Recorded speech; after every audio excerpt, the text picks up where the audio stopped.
සියලු දෙනාටම සුබ අලුත් අවුරුද්දක් වේවා. 2026 වර්ෂයේ මුලින්ම අපි ගේන වීඩියෝ එක තමයි මේක. පහුගිය වර්ෂයේ මේ channel එක පටන් ගත්තට පස්සේ ගොඩක් කට්ටිය වීඩියෝ බලලා තිබ්බා. අපේ වීඩියෝ ගොඩාක් දෙනෙක් බැලුවට channel එක subscribe කළා නැහැ. මම ඉල්ලනවා මේ වීඩියෝ බලන ගමන් අපේ channel එක subscribe කරන්න කියලා. එතකොට අපි අලුතින් වීඩියෝ එකක් දාපු ගමන් ඕගලන්ට බලා ගන්න පුළුවන්. ඕගලන්ට දැනුමක් අරන් ඉන්න මට ශක්තියක් එන්නේ ඔයගොල්ලෝගෙන් දෙන කමෙන්ට් එක සහ ලයික් එක. තව ඉස්සරහට වීඩියෝ මාලාවක් කරගෙන මම බලාපොරොත්තු වෙනවා. පහුගිය දවස්වල මට වීඩියෝ එකක් කරගන්න වෙලාවක් තිබුණේ නැහැ කාර්යබහුලත්වය තියෙන නිසා. දැන් ඉදිරියට මම දිගින් දිගටම වීඩියෝ ඔයගලන්ට ගෙනෙන්න බලාපොරොත්තු වෙනවා. මම අද කතා කරන්න බැලුවේ ඔයගලන්ට ගොඩාක් තියෙන ගැටලුවක් ගැන. ඉගෙන ගන්න ළමයින් ගෙවල් වල දෙමාපියන්ට තියෙන ගැටලුවක් තමයි ළමයාට පාඩම් කරන ස්ථානය මොකක්ද කියලා හරියටම තෝරගන්න එක. මට හිතුණා මේකට අපි හැමෝටම උත්තරයක් දුන්නොත් හොඳයි කියලා. මම මේක කොටස් කිහිපයකට කතා කරන්න හිතුවා. ළමයාට පාඩම් කරන්න නිශ්චිත තැනක් තියෙනවද කියන එක මුලින්ම මම කතා කරන්න හිතුවා. ළමයින්ගේ පාඩම් කරන කාමරේ මොනවද තියන්න ඕනේ? මොනවද ඒකට ගන්න ඕනේ පාට? මොන ස්ථානයේද අපි මේසෙ තියන්න ඕනේ? අන්න ඒ කාරණා ගැන මම අද කතා කරන්න හිතුවා. පාඩම් කරන ළමයි ඉන්න ගෙවල් වල ගොඩාක් තියෙන ගැටලුවක් තමයි මේ ළමයි පාඩම් කරන්න කැමැත්තක් නැහැ කියන එක. ඒ කියන්නේ ළමයි පාඩම් කරන්නේ වෙන වෙන දේවල් වලට යොමු වෙලා ඉන්නවා, ෆෝන් එකට යොමු වෙලා ඉන්නවා. අන්න ඒ කාරණා එක්ක අපි බලන්න ඕනේ ළමයින්ට පාඩම් කරන සුදුසුම තැනක් හදලා දෙන්න ඕනේ කොතනද කියන එක. මුලින්ම අපි බලන්න ඕනේ පාඩම් කරන නිශ්චිතම තැනක් අවශ්‍යද කියන එක. අපි බැලුවොතින් ළමයි එක එක තැන්වල පාඩම් කරනවා. සමහර ළමයින්ට කාමරය ඇතුළේ පාඩම් කරනවා. සමහර ළමයි සාලේ ඉඳන් පාඩම් කරනවා. සමහර ළමයි ගෙදර එළියේ ඉඳන් පාඩම් කරනවා.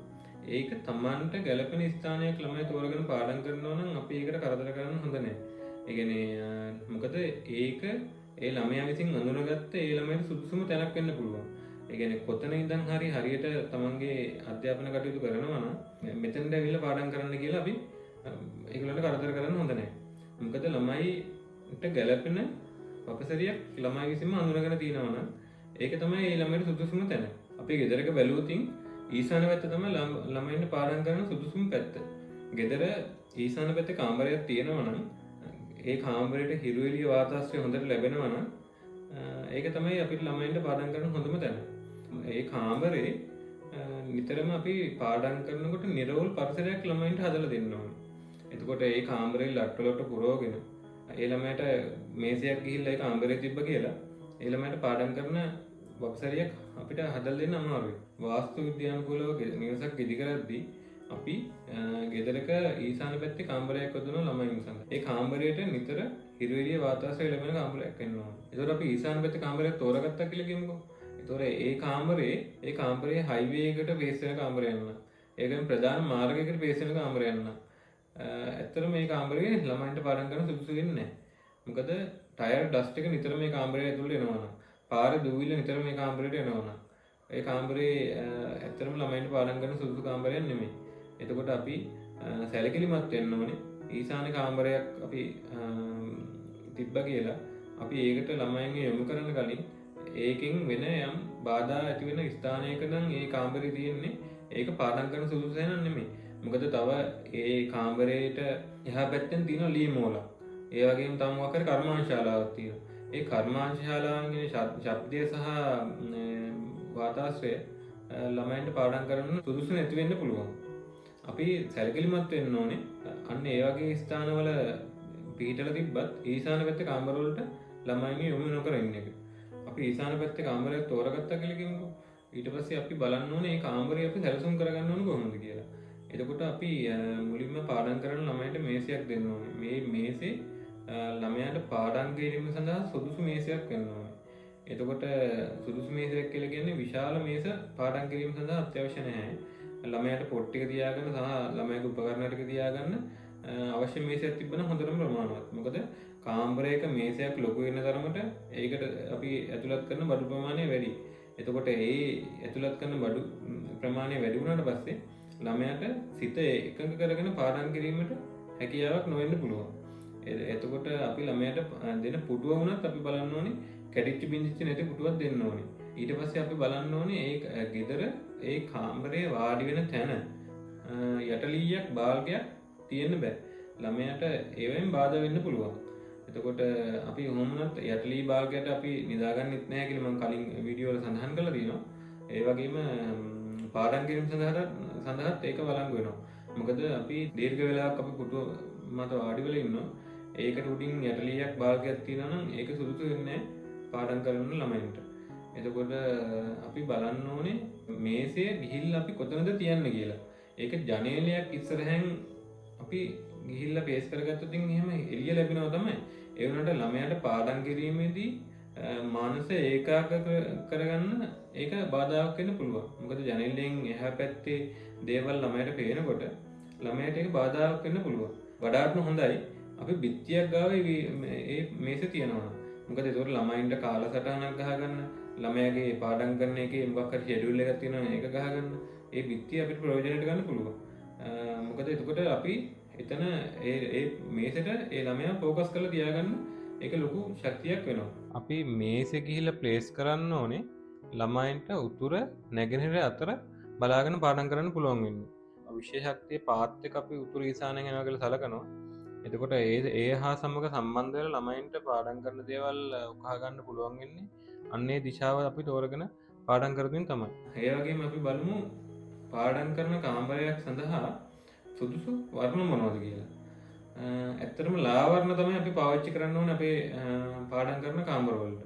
එතකොට ඒකට සුදු වර්ණය බොහොම සුදුසුයි. ඒ වගේම ලා කහ වර්ණය බොහොම සුදුසුයි. ලා කහ වර්ණය මනස ප්‍රබෝධමත් කරන්න සහ මනස වැඩිදියුණු කරන්න සුදුසු වර්ණයක් කියලා විද්‍යාත්මකව හොයාගෙන තියෙනවා. එතකොට අපිට ඒ වර්ණ අපිට පාවිච්චි කරන්න පුළුවන් ඒ කාමරේ වර්ණ කරනවා. අනිත් එක ඒ කාමරය තුල ගොඩාක් ලට්ටලට පුරව ගන්න හොඳ නැහැ. එතකොට ඒ සියලු දෙයකින් නිකුත් වෙන තරංග පාඩම් කිරීම සඳහා බාධාවක් වෙන්න පුළුවන්. විකෘති කිසිම දෙයක් අපේ කාමරේ තියාගන්න නරකයි. ළමයි පාඩම් කරනකොට සමහර වෙලාවට ළමයින්ගේ විශ්වාසය වර්ධනය වෙන දේවල් ළමයි පාවිච්චි කරලා කමක් නැහැ. හැබැයි මේ රූප අනිවාර්යයෙන්ම විකෘති වෙන්න බෑ. මොකද ඝනදේව රූප උනත් හරි ලස්සන රූපයක් වෙන්න ඕනේ. ඒකට නිකන් අර කෙට්ටු කැහැටු රූප තියෙනවා ඒව හරියන්නේ නැහැ. ලස්සන රූපයකින් අපි ඒක තියාගන්න ඕනේ. කැමති විදිහට ළමයින්ට ඒ ස්ථානය හදාගන්න දුන්නට කමක් නැහැ.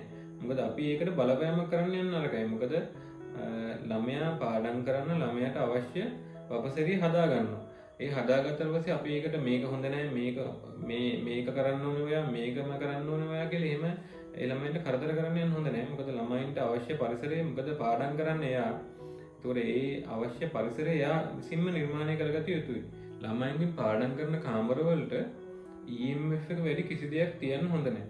මොකද මම කිව්වා ඊසාන කාමරයක් තිබ්බට ඒ කාමරය තියෙන්නේ EMF එක වැඩි දැනගනවා.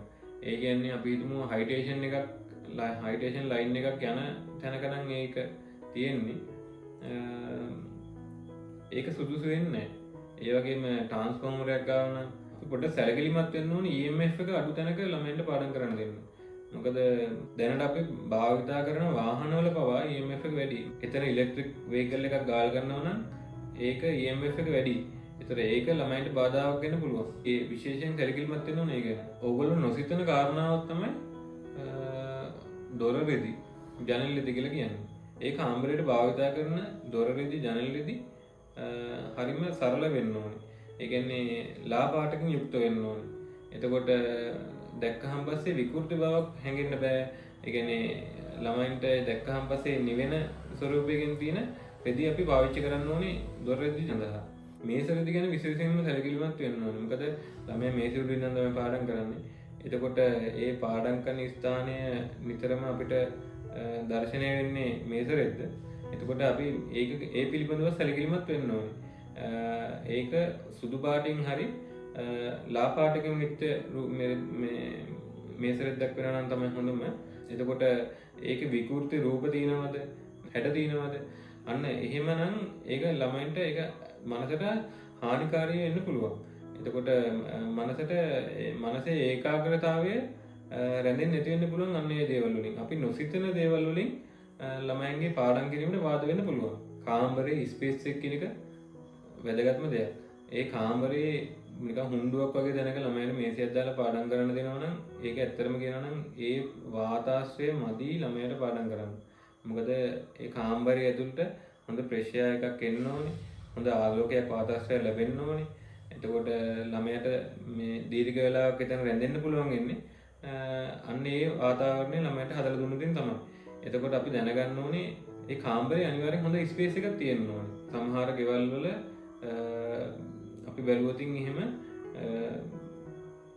හැමෝම නිදාගන්න එක කාමරයක. ඒ වගේම ඔය කියන තරම් ලොකු කාමර ප්‍රමාණයක් ගෙදරක නැති වෙන්න පුළුවන්. එතකොට ඒ ළමයට පාඩම් කරන්න අපි කාමරයක් ලෑස්ති කරලා දෙනකොට ඒ කාමරයෙන් තියෙන බඩු මුට්ටු වෙන තැනකට ගිහින් දාන්න බැරි වෙන්න පුළුවන්. ඒ වුණාට අපි කොහොම වුණත් බලන්න ඕනේ ළමයා පාඩම් කරනවා නම් ළමයට සුදුසු පරිසරයක් අපි නිර්මාණය කරලා දෙන්න ඕනේ. එතකොට අපිට ඇති හැකි විදිහට අපි ටික සපුරලා දුන්නොත් තමයි ළමයට දීර්ඝ වේලාවක් එතන වාඩි වෙලා ඉඳලා හොඳට පාඩම් කරගන්න පුළුවන් වෙන්නේ.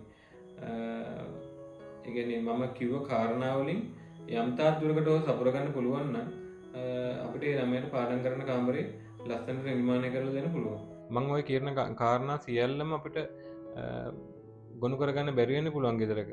ඒ වුණාට අපි බලන්න ඕනේ ඊසාන පැත්තේ කාමරයක් නැති වුණා වෙන හැම ස්ථානයක හොඳට වාතාශ්‍රය හිරවලිය ලැබෙන තැනක උතුරු ඊසාන පැත්ත බලාගෙන ළමයට පාඩම් කරන්න මේසේ සකස් කරලා දෙන්න පුළුවන් නම් ඒක තමයි සුදුසුම දේ. එහෙනම් අපි ළඟදීම ඊළඟ වීඩියෝ එකකින් හමු වෙමු. එහෙනම් ඕගොල්ලන්ට ආයෙත්